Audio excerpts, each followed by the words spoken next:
পৃথিবীর একমাত্র ভাসমান শহর এবং ইতালির সবচেয়ে নান্দনিক সৌন্দর্যের আর ঐতিহাসিক একটি নগরী হলো ভেনিস। আর অন্যদিকে ইউরোপের সবচেয়ে রোমান্টিক শহরও এই ভেনিস শহর। এই শহরকে সিটি অফ লাভও বলা হয়। পানির ওপর ভেসে থাকা দৃষ্টিনন্দন প্রাসাদ আর তার গা ঘেঁষে কেবেকে চলা স্বচ্ছ পানির জন্য পৃথিবী বিখ্যাত এই ভেনিস। পৃথিবীর ইতিহাসে ইতালির সভ্যতা ঐতিহাসিকভাবেই স্বীকৃত, আর শিল্প সাহিত্য বিশেষ করে স্থাপত্য শিল্পের জন্য ভেনিস নগরীর তুলনা হয় না। ভেনিসের সবচেয়ে গুরুত্বপূর্ণ জায়গা হচ্ছে সেন্ট মার্ক স্কোয়ার। ইতালিয়ান ভাষায় এই জায়গাটার নাম হচ্ছে পিয়াসা সান মার্কো। আর এই সেন্ট মার্ক স্কোয়ারে অবস্থিত বিখ্যাত স্থাপত্য ক্যাথেড্রাল। এই ক্যাথেড্রালের চারদিকে দেয়াল নানা কারুকার্যে সুসজ্জিত।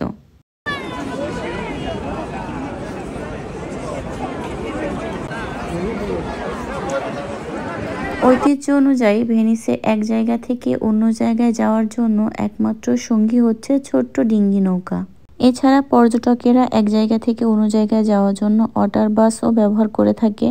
সবচেয়ে মজার ব্যাপার হলো এই শহরে নৌযান ব্যতীত অন্য কোনো যানবাহন নেই।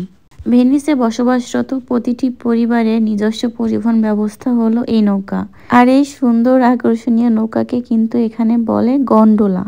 মুখোশের শহর হিসেবে সারা বিশ্বে খ্যাতি রয়েছে ভেনিস নগরীর।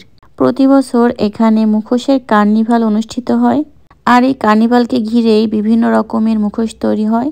পর্যটকেরা ভেনিস গেলে অবশ্যই এই রং বেরঙের মুখোশ কিনে থাকেন। বলতে গেলে সারা বছরই পর্যটকের ভিড়ে মুখর থাকে ভেনিস নগরী। এখন আমি বলবো আমার কাছে ভেনিস শহর কেমন লেগেছে।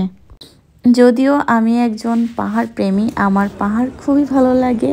আর পাহাড়ের জন্য তো বিখ্যাত হচ্ছে রোম শহর, আমরা রোমেই থাকি। তারপরও আমি বলবো যে ইতালিতে সবচেয়ে সুন্দর শহর হচ্ছে ভেনিস।